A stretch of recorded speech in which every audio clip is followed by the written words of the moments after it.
Hey guys, it's Celine. Today is Monday, the 25th of November 24. And I am noticing that recently I've tried to, you know, do vlogs as I normally do them a couple of times, and I just find it really difficult at the moment. So hence the scarcity of uploads in my channel, on my channel. Um, this is a pendant up here. You want to see the pendant? It's not really that interesting, but I've got all this stuff suspended from my lamp there, a couple of Christmas items. So I just noticed that this is hanging like right here. It's not though, it's kind of this much distance. So yeah, this is how it goes in my life. I'm constantly distracted. I'm constantly, I don't even know, trying to figure out what it is that I'm supposed to be doing or supposed to be. Not that my life doesn't have enough stuff going on. My life has got lots of stuff going on. And maybe I will also be able to talk about that at some point. But it's just that there's a lot of processing going on where in my how things are feeling and how things are growing in my life. It's been really deep. It has also been a lot of work. It has been kind of, having to trust in the process a lot of the time, which is very human. That's the kind of thing. So I'm really also very grateful. Let me put that out first. Maybe that helps actually, to put out first what it is that I'm everything that I've been doing so far, everything I've been putting all this energy in. It looks like a lot of paths are coming together in a center, that kind of thing for me at the moment and over the past months and weeks. And some of it is incredibly emotional, much more than I was expecting and much more than magic is real and that kind of stuff, and it just blows my mind. So I have my mind blown about 3 times a week or so. Enough times to just be completely flabbergasted and completely, I need my journaling like I need to drink water and breathe at the moment. And there is still, as that goes for me, there's periods where I just don't journal even. I forget or pretend to forget. I don't know what it is. And after a couple of days of that, I noticed that I am just having this sort of a backlog in my brain where I don't remember what it is that I've been going through. And there's some of the, and sometimes that's okay. You just need to do other things, sit with it and go out and meet people. And at the end of the day or at the end of a week,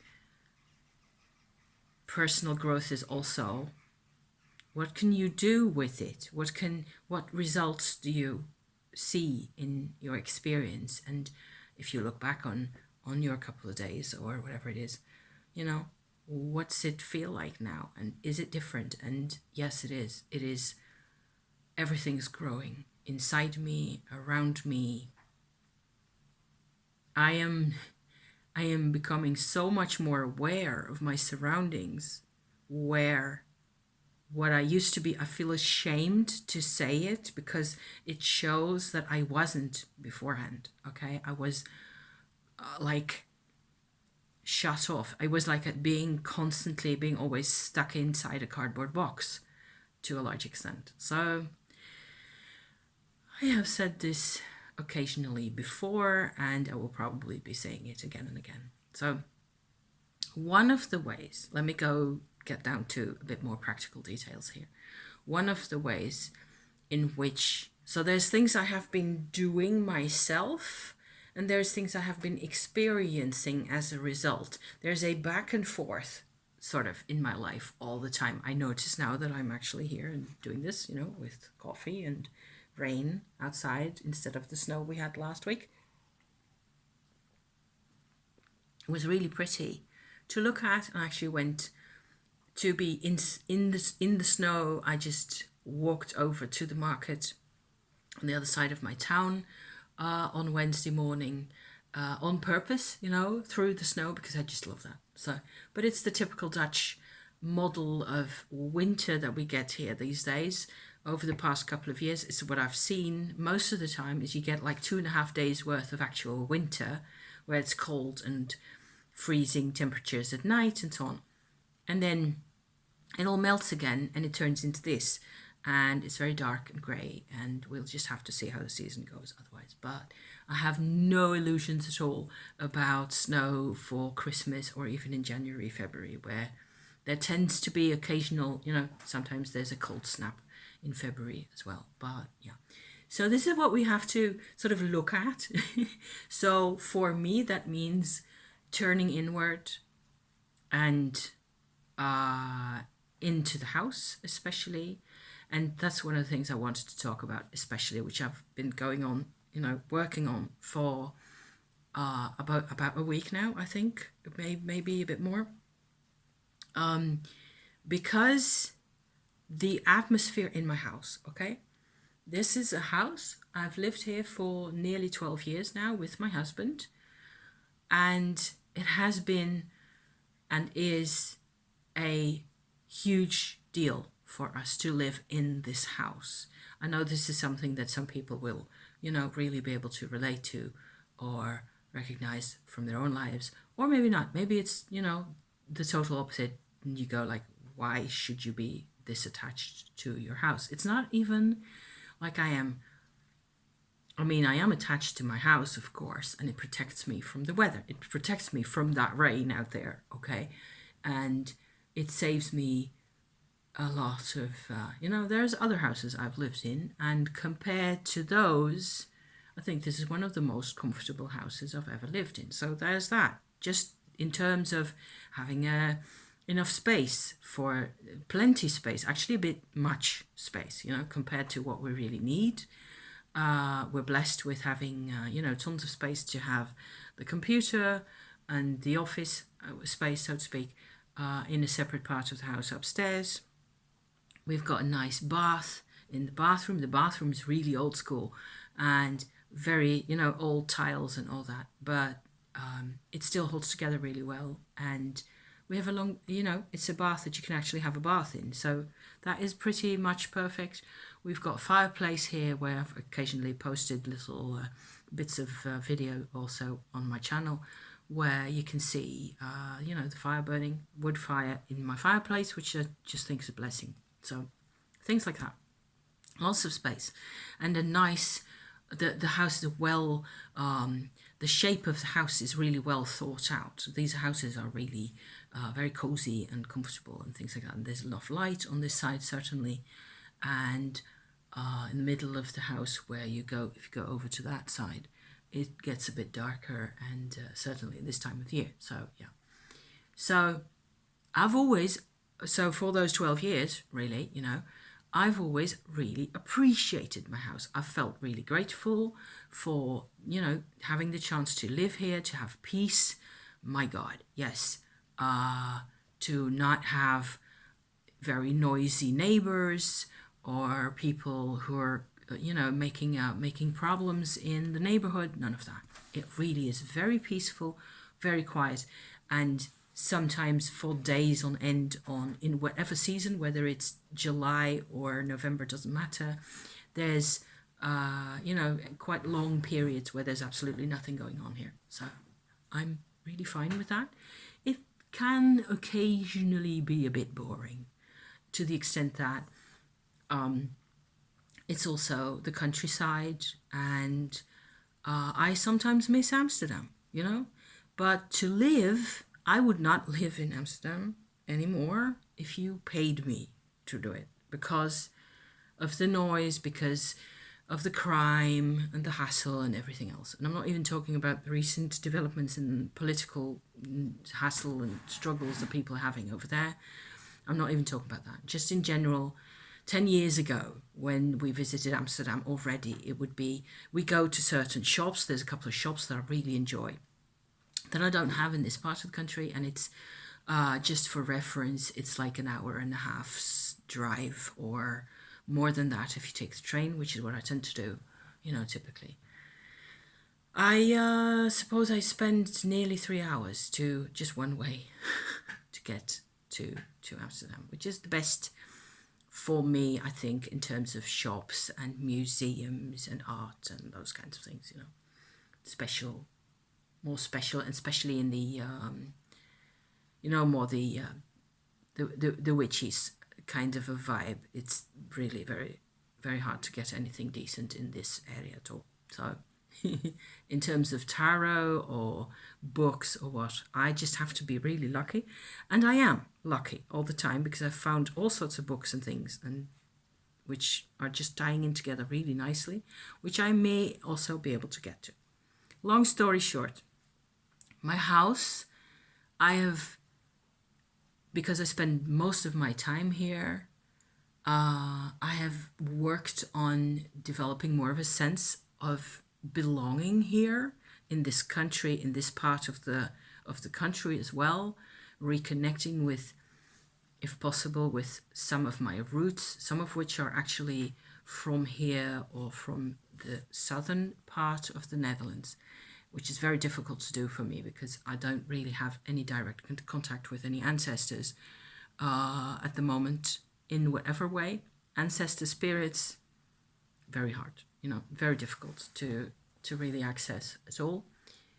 So I've been looking for approaches and strategies and ideas.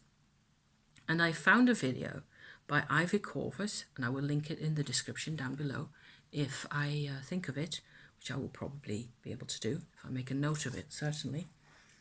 I will write that down right here. Ivy House Spirit, like so. Then I will think of it. She did a video, I think it's a couple of months ago, maybe in the summer somewhere, about the house spirit. And she does a really clear video, a really clear sort of a review of how you can become more aware of the spirit of your house, where she makes a distinction, which I also have used, by the way, turns out afterward the fact that I'm becoming aware of that now, where she makes a distinction between there's a couple of different levels to spirit of a house. Okay, so if I don't try to say what it was that she said much better, okay, but I will instead try to say how I have picked up on her ideas in my own surroundings that may be actually contributing in one way or another, okay. I have a couple of levels of energy in this house which I have been working with or familiar with for a while. And one of them is a very positive, sort of a small center of what I call earth energy, which sits right there on the edge between my living room space here, my sort of a dinner table space where I'm sitting always on the south side of my house, and my kitchen over there. In between, there's like a counter, like you find in a lot of houses like this. And right at the edge of that counter in the floor down there, there's like this big of a, what is that? 6 inches or so diameter, some maybe smaller, like a sort of a well. If you stand there for long enough, especially if you're just leaning on the counter like that, that is a really good place to recharge vitally, to feel. So when you're tired, it's a good place to go and stand and sort of recharge. If somebody's actually working in the kitchen, that would be me most typically, then my husband, I should actually tell him to do this more often, to go and stand there and, let the vitality that comes out of the earth. It's a really sunny place. It is like there's more sunlight in a particular spot like that. These kinds of spots in the actual earth, I notice maybe, How often do I notice those? Probably 1 in every 100. I don't know. I don't notice them at all often because they're frequent. You can, if you just walk around town often enough, there's a number of locations and there's a different vibe. There is something and it comes out of the earth. Okay, so on that sort of a same note, that is what I call the earth energy spot. And it seems, or at least I've read in other people write about this, that there's a spot under my couch over there, which is the sort of a brother to the first one, and that's the cosmic spot. So apparently this is also a thing in older church and sometimes chapel buildings, Christian, around these parts of the world. And in France, I have read about this and noticed this also, that there's a spot which has this earth energy, which sort of builds you up somehow. And there's another spot close by that belongs with it somehow. I don't know how this works, any of it really. I just noticed the results. And that spot, the cosmic spot, almost pulls you out of your body and makes your energy go like this, out of your crown chakra even. So for me in this house, okay, practically going over there, and especially I can actually not sit on that couch to watch TV. I've got a chair sitting next to the couch, so a bit off to one side, that I can sit in, fine, no problem. But especially the actual corner position over there, the more you go towards the actual corner of the room there, it becomes really cold, really intense, and it used to be way worse than it is now. Because I've done things, I've interfered with it, because I hate not being able to sit on my couch. But if I sit there long enough, even with all the Kundalini yoga and things that I've been doing, energy work practices that I've been doing, that I've been talking about on my channel often enough, I cannot really sit there without starting to feel really cold and depleted. I just get really cold physically also, and cold hands, cold feet. Ugh, totally nasty. So that is layer number one. It's still the same, it's different expression, but it's the same level of how I look at it now, is that it's the same level of energy from the earth, basic ley line type energy, that kind of thing, give or take. So what with the information I got from Ivy Corvus, okay, about the house spirit actually having a specific character, having almost like a personality that is really all about what your house is like, what the vibe in your house is like.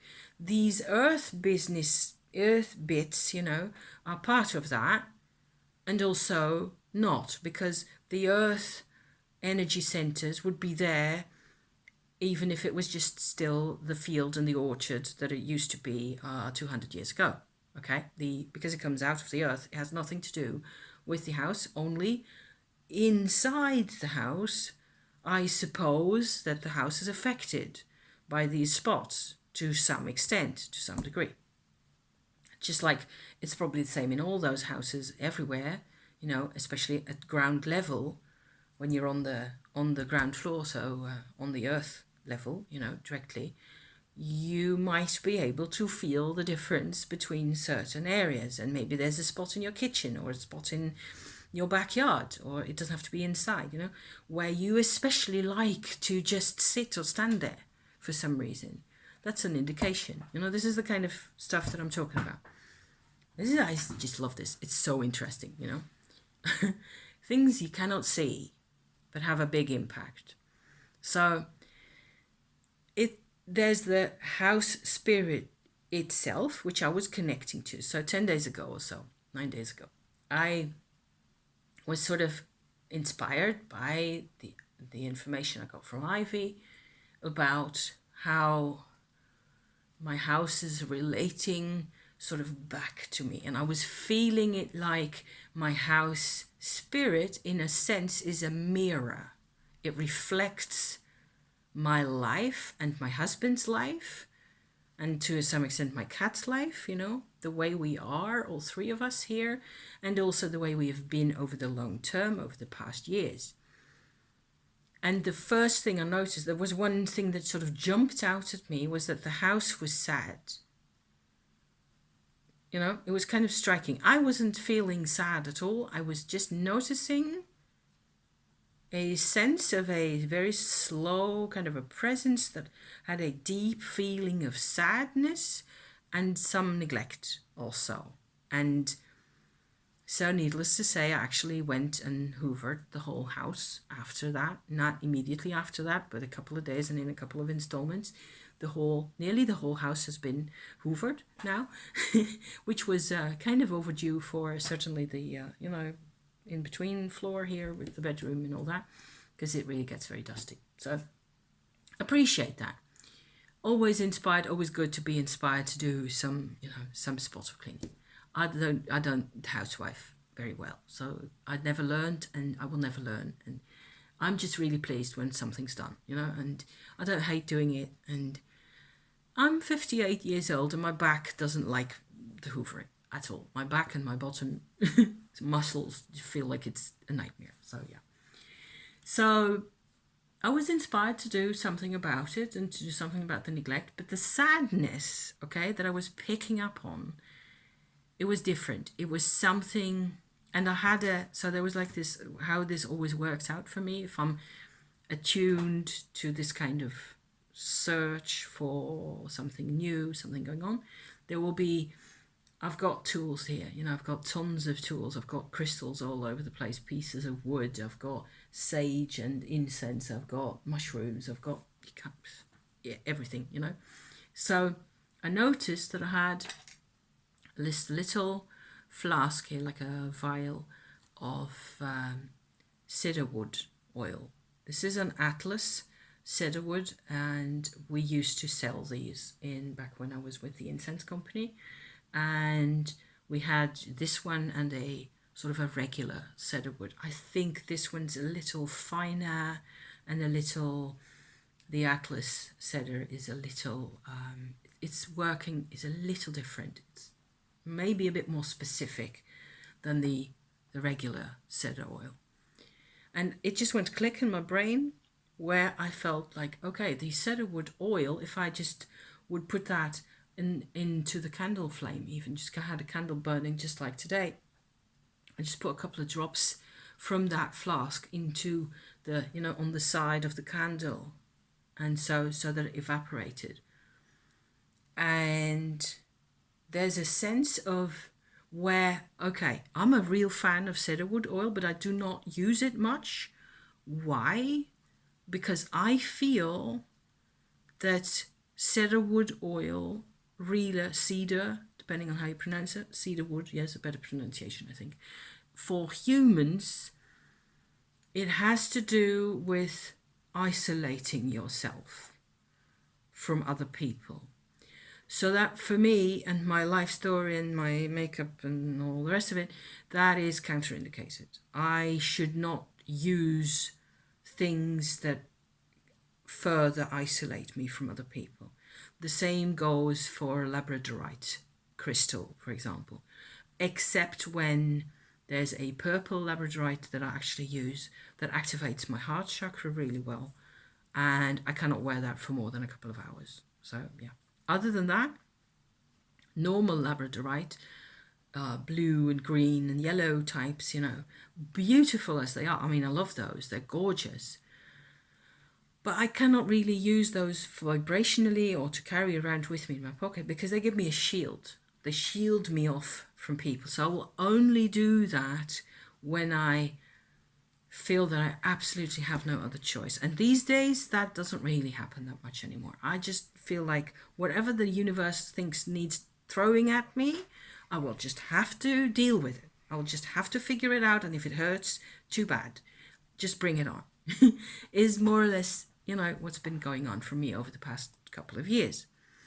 So in aromatherapy, the cedar oil does the same thing. It sort of creates like a shield. It shields you literally off from what's going on outside. And I was amazed, rather, that for the house, what I could feel and see was that the cedar oil helped comfort the house significantly.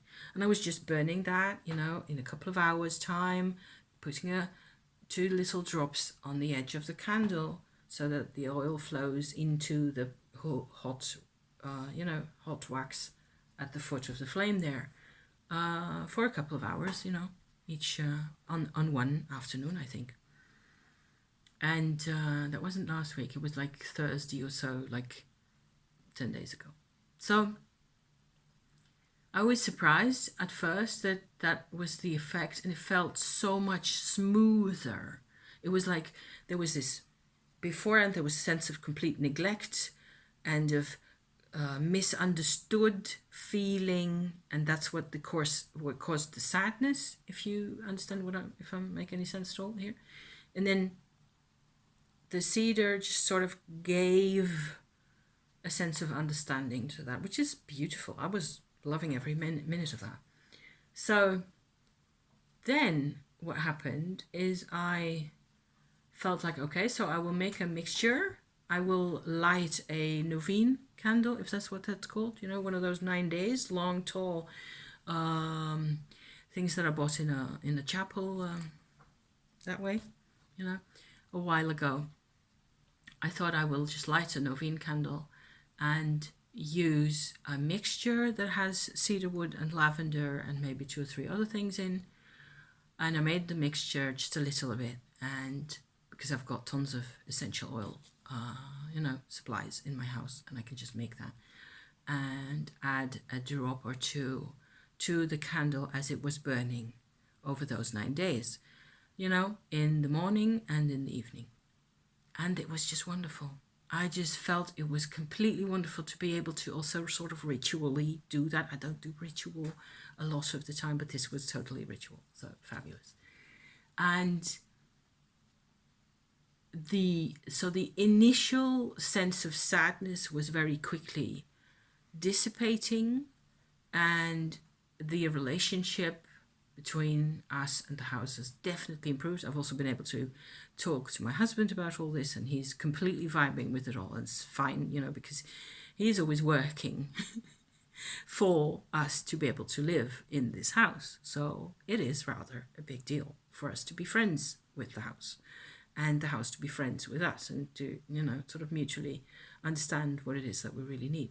And I think that most of what I was picking up about the sadness here was that we were involved over the past years, and a lot of that is on my YouTube channel.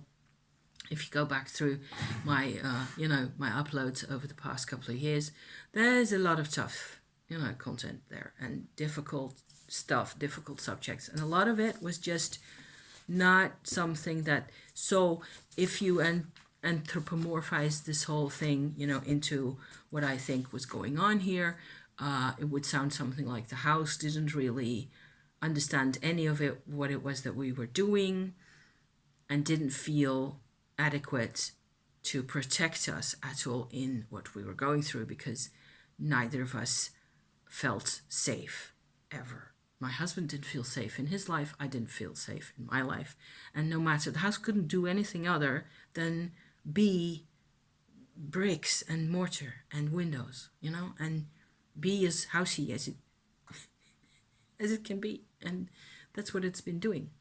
So that was the cedarwood, okay. And the sadness part, and sort of ritually burning the candle over 9 days with the extra oils and all that, just gave me also much of a sense of having a celebrating, that connection, the new possibilities of connection to the house for myself. Also wonderful, just great to be doing that way. So that is the house spirit layer in the story, the second layer, okay, the first one being the earth energies spiel over there, and then there was this kind of intangible sense of what was going on. And from there, we went on to a third layer, which we also investigated yesterday, Sunday morning. My husband and I together, actually, he sits there and helps without actually saying much, but he knows what's going on. And for the first time, I actually screwed up my courage, I suppose, to look at the energies that were left here from people who lived here before us. Okay, so I'm gonna need me coffee before going into that. Funnily enough, I remember now talking to a person, client of my husband, around the same time, I think, more or less, this, or maybe just the weekend before actually going into this whole thing, this whole house spirit adventure here. There was a client who was very worried and afraid. She wanted to buy a house, or a different house, change, move around, and she was been looking at houses in her area, close by, not close to here, but kind of depends what you call close. But she was really afraid. She is afraid, and you can talk forever, and it doesn't help. I tried. About leftover energies from people who've died in the house. Okay, so we had an endless conversation about that, with me trying to convince her that there's always things you can do, and that she could, call for help and ask people to help with that and whatever else. And she's Chinese, so no. None of that was really going in, and she didn't want to. She was just so freaked out. I mean, she's cute. I mean, I love her. So, coming back to my situation here, it's kind of telling, okay, that I talk about a person like this, about her situation in a sort of an impersonal way very easily. But when it comes to my own place, I absolutely have refused so far to even consider the fact that the husband, as far as we know, of the previous couple that the couple that used to live here before us, right? So more than 12 years ago, the husband actually died in this house, and his wife lived on here for 3 more years. So that wasn't even that long ago, I'm realizing now. And it feels really ancient because they were a lot older than us. And she moved back to her own families. I think maybe it was her children in the west of the country that she moved back to. And that's how she vacated this house at all. And that's how we got to move in here. I've never looked at this from a vibrational experience kind of a viewpoint at all. So I've always just ignored, until yesterday morning, actually. I suppose I noticed that what with that area over the couch over there that I was talking about before, I basically could see, so the fireplace is right there in that corner, like so, and the couch is like lengthwise off from that along the same wall, and we're sitting by the fireplace, so you're having a really good view of that corner from my chair like that to the couch. And I can actually also see it. I cannot see the fireplace from here because there's a corner, an angle like that going in the wall and a bookcase, but I can see the couch really well. So if I just turn on the other sense that sort of registers these kind of things, I can see now that what I did to, so there's a whole different kind of a process to help. It's white light, if you like, or angelic light, or a combination that you can call in. It's a kind of, it goes into a bit more of a religious dimension. It's also energy work as far as I'm concerned. It's the same as feeling the earth energies. It's just a different plane. And humans bridge all the planes of energy. That's what we do. We're connected to all the energy levels. That's how I look at it. It's really very basic to me and very normal. Okay, so this kind of stuff is quite normal. Where it isn't normal for me is to actually look at what I noticed. Okay, let me just give you what I noticed. First of all, is that the cold area on my couch there and coming up from underneath out of the earth on that in that like a meter or so space in that corner of the room there's an energy current that goes up like that, and then there's a space above the floor, so more or less from about a meter high or so and another meter up into the air, like a layer like that. You cannot see anything, but that space had a very much like a it's like it has been written in with the emotions, mainly two things actually. The grief of the lady who lived here, where she had to deal with the fact that that couch, which was also in that same corner, I am betting, like mistaking my, well, maybe not my life, but quite a bit of my life, on the fact that her couch was in the same corner. Everybody puts their couches in that corner because the outlets for the TV and stuff are opposite. So you're bound to, just put your couch in that area. And her grief was very connected to the fact that she was sitting there watching television, or maybe not watching, without her husband by her side, who used to be there. And there was like a mental back and forth going, why isn't he here anymore? Like that. And it was the other half of this thing that I could see in that energy field was how she couldn't, not only couldn't sort of move to the other situation where he wasn't there anymore.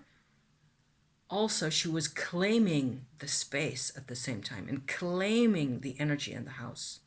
And it's the worst kind of a place to be doing that. Maybe she was, I'm not saying she was, but it sounds to me like she was doing magic unconsciously with her emotions, with her grief, sort of etching into this rectangular brick-shaped lump of space that doesn't have any characteristics other than it being air. You cannot see anything of it. But it was like the energy of the coming out of the earth, the cosmic vibration. Actually, the problem with that was that it couldn't flow past. It just got crystallized into this field of pain and being in shock and being fighting it, resistance. A field of crystallized resistance, if you like, is what my brain makes of this, okay? So I tried to look at this, and then from the kind of a level of whatever understanding I get then at that point, I ask for white light or angelic vibrational atmospheres, to vibrations to come in and siphon off, some of that resistance, basically, some of that. And it helped. It worked. This is something that takes 10 minutes or so if you're really focused, and it looks more alive now. It looks like that part of it, that personal part belonging with her, is actually gone now.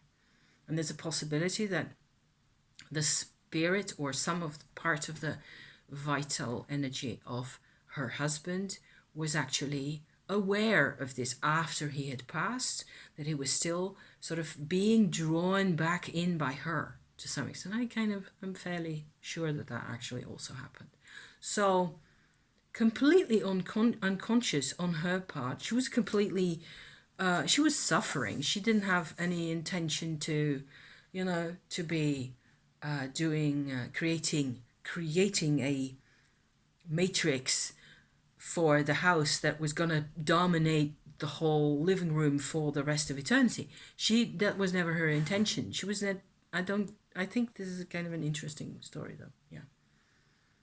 And I have lived here and lived with a cold area and just tried to not sit on the couch for as long as possible. Just to sit either on this side or on that side or whichever side, just not on the couch, because it makes it much more.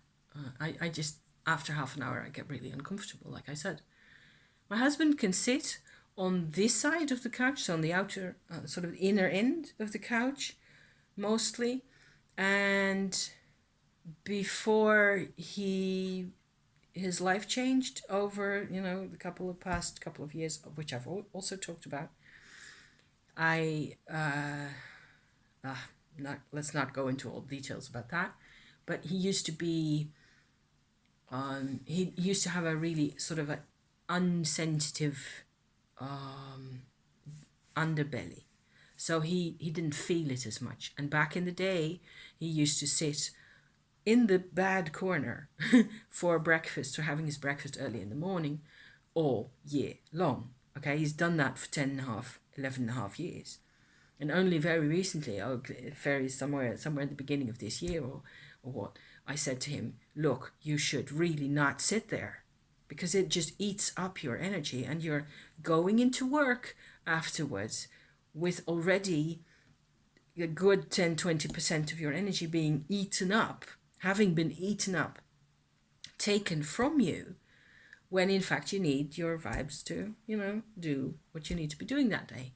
And it's just eating you up. So don't sit there. I've said him.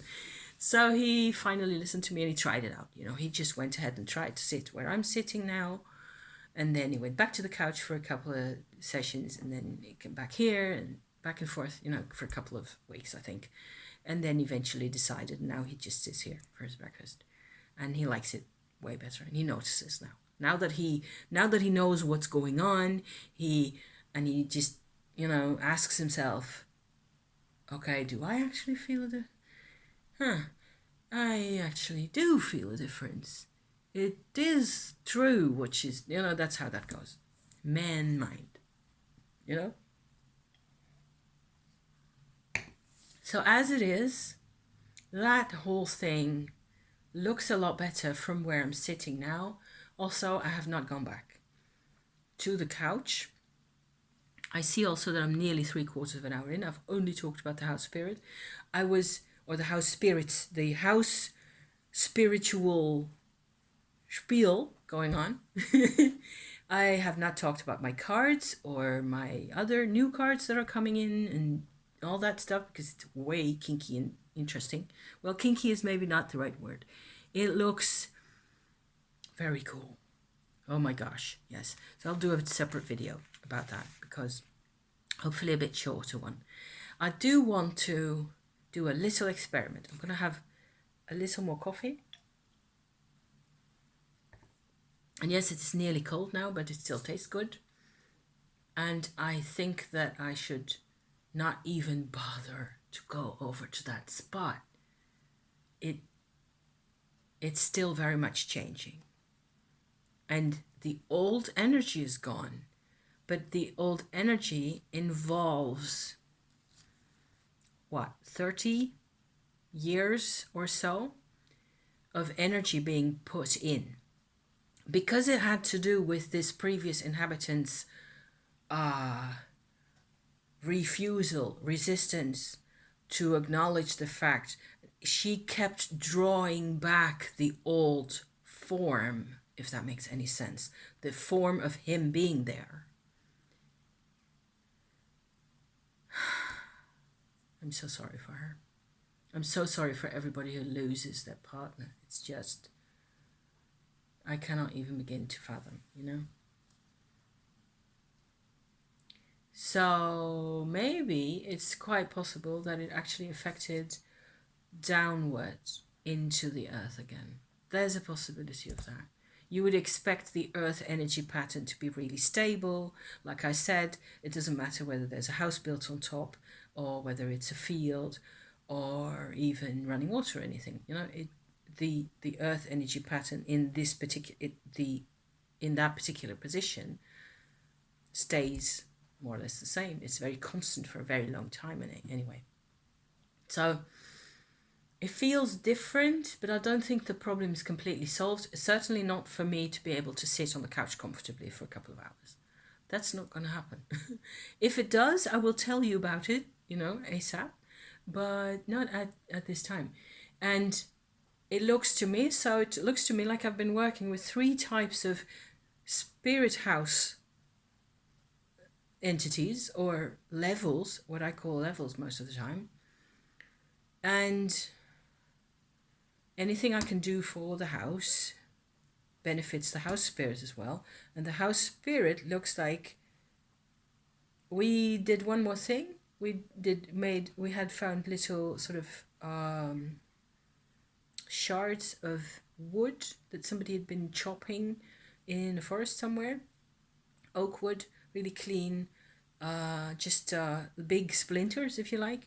I put cedar wood in on each and every one, 3 of those, bored a hole into them, and attached a piece of yarn, handspun yarn, to them, and then hung them up in the center of the house. I think that also helped for the house spirit. But I've been so busy with this whole other story with these other people living here before that I haven't really gotten back to the house spirit, except that I actually made a new bottle of the kind of a mixture with cedar wood and lavender and a couple of other things, and I'm just dribbling a drop or so of this onto one of my candles that's here now, instead of I'm still doing that. So all together, the thing is, I also change as I perceive these things and learn about these things. I'm also doing a ton of other things on the side for me,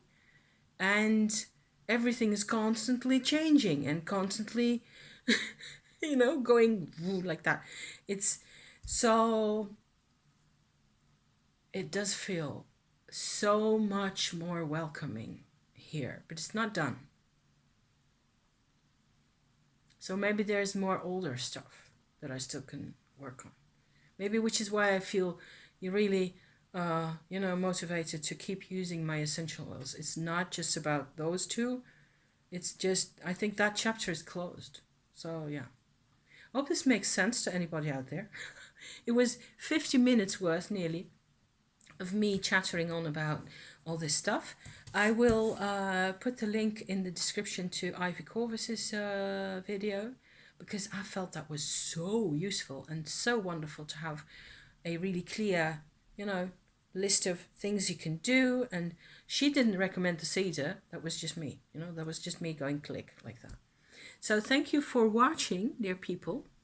And I hope this is, conducive to more crafty, witchy activities on your end. Please, take from this what you like, and for the benefit of all sentient beings, that kind of thing.